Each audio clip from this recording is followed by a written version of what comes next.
अपने विचारों पर ध्यान दो, क्योंकि वह तुम्हारे शब्द बनेंगे। अपने शब्दों पर ध्यान दो, क्योंकि वह तुम्हारे कर्म बनेंगे।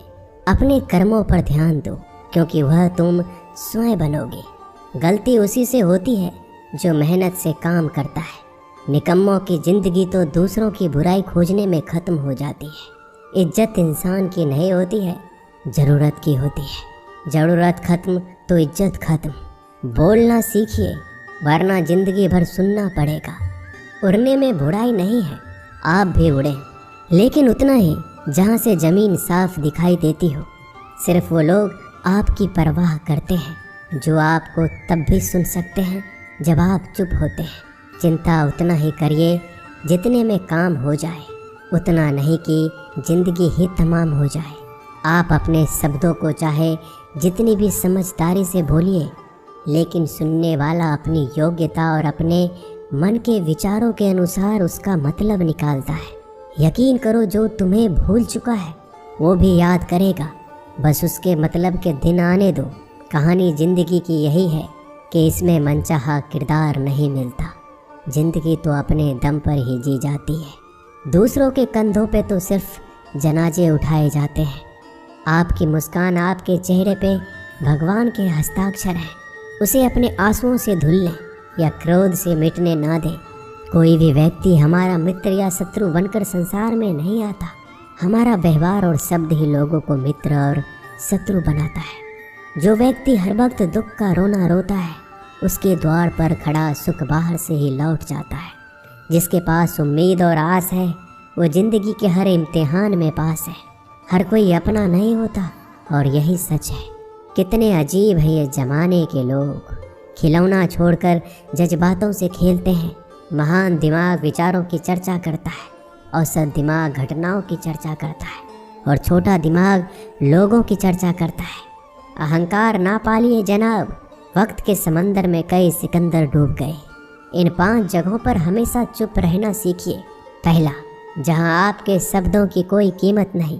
दूसरा, जहां बोलने के बाद आपको पश्चाताप ना करना पड़े। तीसरा, अगर आपके बोलने से किसी का दिल दुखता हो। चौथा, अगर आप गुस्से में हो, क्योंकि इंसान गुस्से में बिना कुछ सोचे समझे कुछ भी बोल देता है। और पांचवा, जहां आपको समझदारी से कोई सुनने वाला ना हो।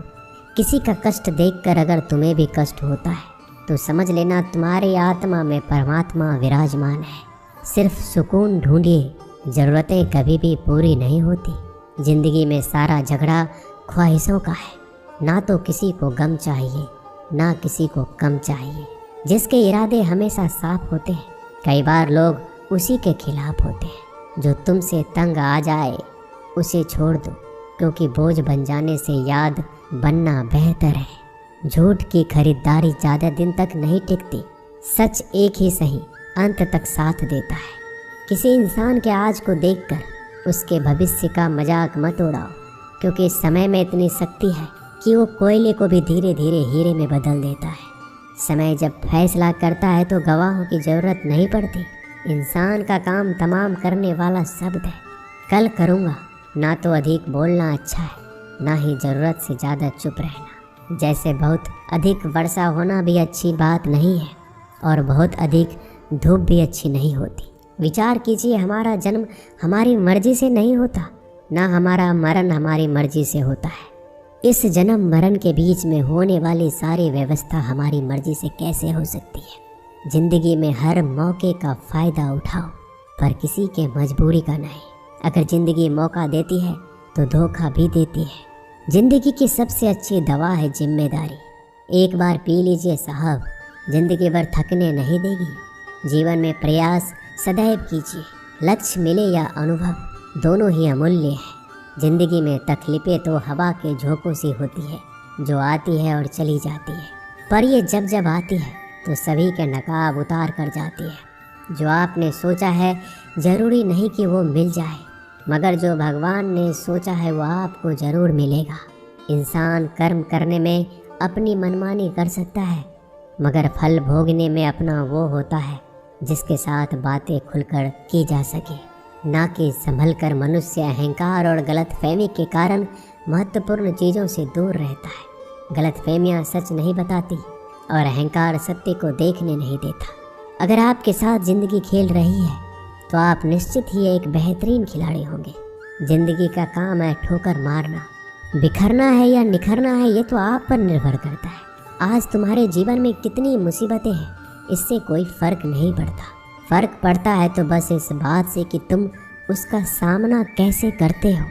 मनुष्य को इस संसार में जो भी मिला है उसमें उसको खुश रहना चाहिए। जो नहीं मिला है उसके लिए दुख नहीं मनाना चाहिए। इंसान ने जितना उसके लिए सोचा है, भगवान ने उसके लिए उससे ज़्यादा सोच कर रखा है। इसलिए कभी भी किसी चीज़ के बारे में चिंता मत करो।